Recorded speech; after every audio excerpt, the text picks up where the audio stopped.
MA presents Listen by Holy Quran.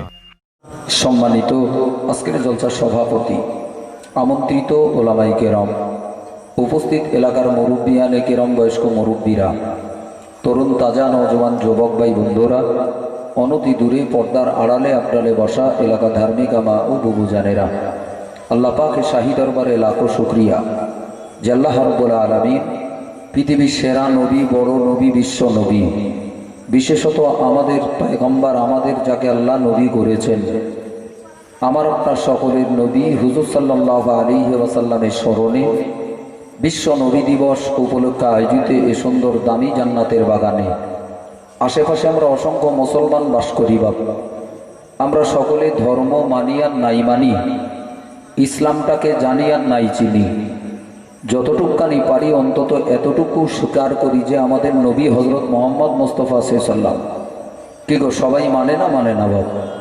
নামাজ পড়ে কি পড়ে না, দিনদারি আছে কি নেই, এ কথাটা পরের, কিন্তু প্রতিটি সাধারণ মুসলমান আমরা মানি যে আমাদের নবী হুজুর মোহাম্মদ সাল্লাল্লাহু আলাইহি ওয়াসাল্লাম।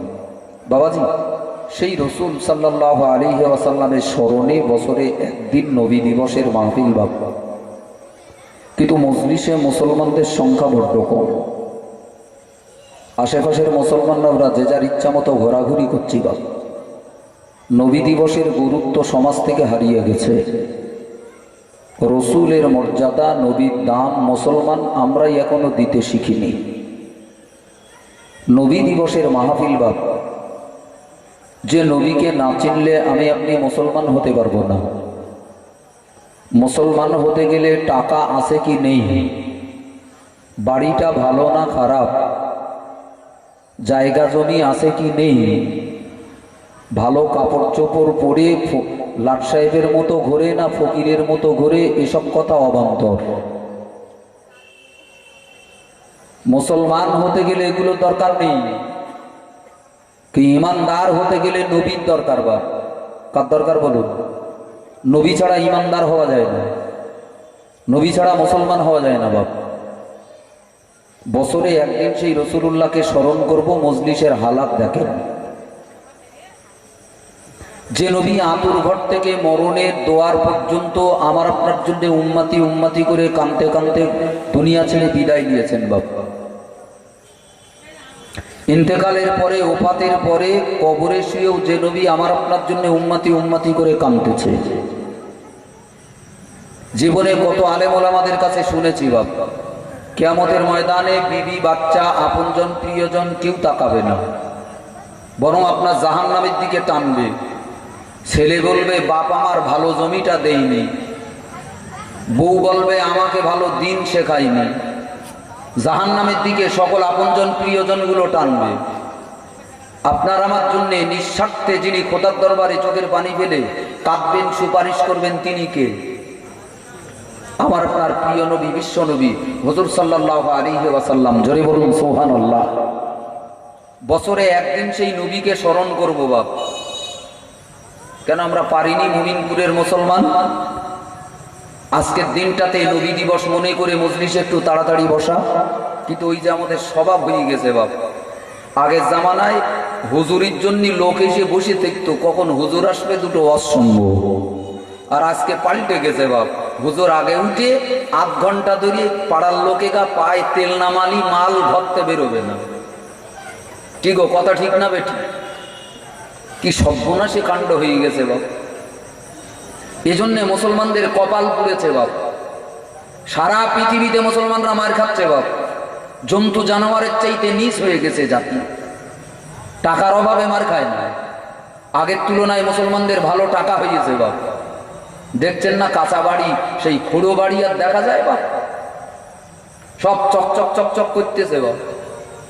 কিন্তু হলি কি হবে? মুসলমান জাতির কপাল পুড়ে গেছে বাপ। কারণ কি? আর জাতির কপাল থেকে নবী হারিয়ে গেছে। কি হারিয়েছে বলুন? রসুলুল্লাহকে মুসলমানরা আজ বুকে তুলে নিতে পারেনি বাপ। নবীর সঙ্গে যে ব্যবহার করার দরকার, রসুলুল্লাহকে যতটা ভালোবাসার দরকার, যতটা মহব্বত করার দরকার, আমরা করতে পারিনি বাবাজি। আমি এলাকার নওজওয়ান যুবক ভাইদেরকেও মুরব্বীদেরকে অনুরোধ করবো বাপ, যদি মনে করেন আমি একজন মুসলমানের বাচ্চা, আমি ইমানদার, রসুল আমার দরকার, টাকার যত না দরকার, পয়সার যত না দরকার, ঘর বাড়ি বউ বাচ্চার যত না দরকার, তার চাইতে আমার নবীর বেশি দরকার, এই কথাটা যদি আপনার মাথায় ঢুকে থাকে আর আপনি যদি আল্লাহকে ভয় করেন, কদিন পরে মারা যাব, কবরে যাব, এ কথাটা যদি মনে রাখেন, আমি অনুরোধ করব এই মুহূর্তে যে যেখানে দাঁড়িয়ে রয়েছে নবী দিবসের মজলিসে ডাকছি বাবা, এই মুহূর্তে মজলিসে এসে বসে, এই মুহূর্তে নবী দিবসের মজলিসে এসে বসে। নিজেকে মুসলমান মুসলমান বলে দাবি করে ঘুরে বেড়াবো বাবা, বছরে একদিন নবী দিবস করব, তাও আমার খুঁজে পাওয়া যাবে না, আমি চার দোকানে বসে পাকামো করব, বাড়িতে বউ বাচ্চা নিয়ে গল্প করব, রাস্তায় ইয়ারকি আড্ডা মারবো, আর মুখে বলবো আমি মুসলমান, আমার নবী মুহাম্মদ সাল্লাল্লাহু আলাইহি ওয়াসাল্লাম। এটা চরম বেয়াদবি। আপনার মুখে নবীর নামটা মানায় না বাপ, বেমানান আপনার মুখে। কিসের মুসলমান আপনি? সত্যি যদি রাসূলুল্লাহকে ভালোবাসতেন, নবীর উম্মত হতেন, পাগলের মতো দৌড়াতেন, দুনিয়ার যত বড় জরুরি কাজ থাক, আজকে আমার পাড়ায় আমার নবীর নবী দিবস, জোরে বলুন সুবহানাল্লাহ, আরো জোরে বলেন না সুবহানাল্লাহ। আমি আপনাকে নবীর পরিচয়মূলক দুটো চারটে কথা বলবো বাপ, কিন্তু এখন যদি এই ডাকতি হয়, পায়ে তেল মালাতি হয়, আমার টাইম তো খানিকটা যাবে খাই। কি বলি বলেন নেন বাবাজিরা, অনুগ্রহ করে এলাকার মুরব্বীদেরকে বলছি বাপ, এই মুহূর্তে নবীর মজলিস এসে বসে। একটা দিন নবী দিবস করবেন, এত ছন্ন ছাড়া অবস্থা কেন? কিসের জন্য এত ছন্ন ছাড়া? নবী দিবস করবো, ইজ্জতের সঙ্গে আমার নবীর দাম আছে বাপ। নবী ফকির না, কাঙাল না, যে কেউ লেবার লোক নেই, মমিনপুরীর লোক না নিলি আর নবীর চলতে না। যেদিন নবী দিবস করব, প্রতিটি মুসলমানের বুকে আগ্রহ থাকবে, মহাব্বত থাকবে, ভালোবাসা থাকবে, তবেই তো নবী দিবস। ছন্ন ছাড়া অবস্থায় নবী দিবস নয় বাপ, এতে হিতে আরো বিপরীত হবে বাবাজি। আমি রসুলের মর্যাদার খাতিরে দুটো চারটে কথা বলবো বাপ। প্রথমত, নবী দিবসের গোটা চাঁদ ব্যাপী বিভিন্ন জায়গায় আলেম ওলামাদের কাছে নবীর জীবনীমূলক বেশ কিছু কথাবার্তা আমরা শুনে এসেছি, আমাদের কানে এসেছে বাপ, কিন্তু এগুলো এখনো আমাদের জন্য নবী চেনায় যথেষ্ট নয়। কারণ বেশিরভাগ আজকের মাহফিলগুলোতে নবী দিবসের নামে আমরা মোল্লা মৌলবীরা রসুলের পরিচয়মূলক যে কথাগুলো সমাজে আমরা বলে বেড়াই, এই কথাগুলো বেশিরভাগ ভেজাল তুল্য বাপ, একেবারেই ভেজাল তুল্য। কোনতে কোন কাহিনী মুখস্থ করলেই এসে বাপ, তাই না কানে হাত দেয় নবীর পরিচয়, নবী দিবসে ভক্তি হবে, ঘন্টাখানি ঘন্টা দেড়েক না বললি তো পয়সা দেবে না, ও তো ভক্তি হবে। ও এখন এই ভেজাল কাহিনী কোনতে মুখস্থ করলেই এসে তাই না ভক্তেছে, এতে নবী চেনা যায় না বাপ। খাঁটি নবী, প্রিয় নবী রাসূলুল্লাহকে চিনতে গেলে নবী জীবনটা এক প্রমাণী জীবন, সারা পৃথিবীর জন্য আদর্শময় জীবন। রসুলের খাঁটি পরিচয়টাকে জানতে না জানলে আপনার জীবন, আপনার ঈমান শোধরাবে না বাবা। গাদা গাদা নামাজ পড়েও আল্লাহ পাওয়া সম্ভব নয়, গাদা গাদা জিকির করে আমল করেও আল্লাহ পাওয়া সম্ভব নয়, যদি রসুল চেনায় আপনার সামান্যতম ঘাটতি থাকে, ভুল থাকে। নবী চেনায় ভুল মানে আপনার জীবনটাই ভুল। এজন্যে নবী হলো ঈমান। নবী কি? নবী হলো ঈমান। আগে আপনাকে নবীর পরিচয়টাকে শুদ্ধ করে জানতে হবে, সহি করে শিখতে হবে। আর সহি জানতে গেলে পৃথিবীতে সহি বলতে, শুদ্ধ বলতে কোরআন আর হাদিস, জোরে বলুন সুবহানাল্লাহ। কোরআন হাদিসের বাইরে সত্য বলে পৃথিবীতে আর দ্বিতীয় কিচ্ছু নেই। যে ওয়াজের পিছনে, যে বক্তৃতার পিছনে কোরআন হাদিসের দলিল নেই বাপ, ওটা ওয়াজ নয়, ওটা কল্প কাহিনী, মিথ্যা বানাউটি, কেচ্ছা কাহিনী। ও যত শুনবে মুসলমানদের তত আরো খারাপ হবে। ইসলাম ধর্মটাকে আল্লাহ খামাকা ধর্ম বানায়নি বাপ। পৃথিবীর সেরা ধর্ম, বড় ধর্ম, আল্লাহর মনোনীত ধর্ম ইচ্ছা মতো বানায়নি আল্লাহ। ইসলামের প্রতিটি বিষয়ের পিছনে মজবুত কোরআন ও হাদিসের দলিল রয়েছে, জোরে বলুন সুবহানাল্লাহ। এই দলিল ভিত্তিক নবীকে চিনতে হবে বাপ। কোরআন ও হাদিসের মাফিক আপনাকে নবী চিনতে হবে, তবেই আপনি সহি নবী চিনতে পারবেন বাপ। সারা পৃথিবী যখন নবীর দুশ্মন, সারা গোটা পৃথিবী যখন আপনার নবীর চরিত্রে কালিমা খাচ্ছে বাপ, বেঈমান বেদিনেরা টাকার বস্তা নিয়ে পৃথিবীর বাজারে নেমেছে বাপ, গোটা পৃথিবীর প্রচার মিডিয়াগুলোকে কিনে দৈনন্দিন তারা নবীর বিরুদ্ধে কাদা ছড়াচ্ছে বাপ। কি করে নবী চিনবেন? আলেম ওলামাদের কাছ থেকে।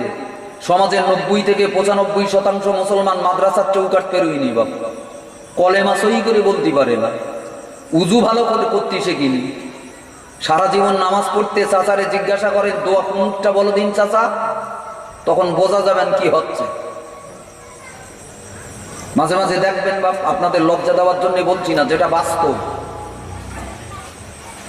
কি কামাই করেছি বাপ, ধর্মের কতটুকুন অনুভূতি তৈরি করেছি, কতটুকুন পুঁজি, কতটুকুন এলেম, কতটুকুন জ্ঞান নিয়েছি বাপ। সারা জীবন তো দৌড়াচ্ছি, জ্ঞান তো কম হয়নি। এক একজন টনটনে জ্ঞান লে বসে আছি বাপ, পাকা পাকা জ্ঞানী সব, কিন্তু আসল জায়গায় এত কাঁচা কেন? দিনের বেলা এত দুর্বল কেন? ইসলামের বেলা, ধর্মের বেলা এত নাজুক কেন? আমার বাবাজিরা, এই জন্য মনে খুব কষ্ট লাগে। যে সময়ে 90 থেকে 95% মুসলমান মাদ্রাসার চৌকাট পেরোয়নি, ইসলাম জানে না, এরা তাকিয়ে আছে আলেম ওলামা হুজুরদের কাছ থেকে ওয়াজ-নসিহতের মাধ্যমে ইসলামটাকে শিখবে, আল্লাহকে জানবে, নবীকে চিনবে। সে সময় আমরা আলেম ওলামারাও ধর্মটাকে একেবারেই খেলনা বানিয়ে ফেলেছি। এক হুজুর উঠে ওয়াজ করে যাচ্ছে, আল্লাহর নবী নূরের তৈরি। কিসের তৈরি? জোরে বলুন। নূরের তৈরি। পরে কোনে আরেকজন উঠে বলতে, কেটা বলেছে নূরের তৈরি? ও জানে টানে না। আমি যেটা বলে দিচ্ছি এটাই ঠিক, রাসূলুল্লাহ আমাদের মতো মানুষ, মাটির তৈরি। লাও থেকাও।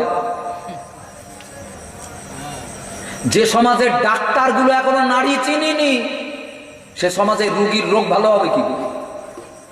আলেমরা যে সময় নবীকে নিয়ে দ্বন্দ্ব ফাসাদে লিপ্ত, সেই জামানায় মুসলমানরা কি করে রাসূলুল্লাহকে চিনবে?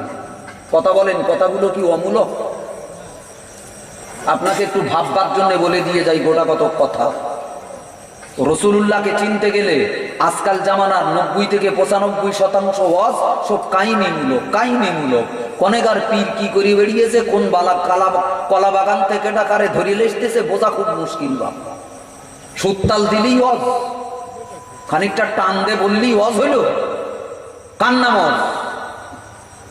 প্রতিটি কথা ধর্মের প্রতিটি কথার পিছনে কোরআন ও হাদিসের মজবুত দলিল থাকতে হবে। জোরে বলুন সুবহানাল্লাহ। কি থাকতে হবে বলুন? দলিল থাকতে হবে। দলিলবিহীন ইসলাম হয় না।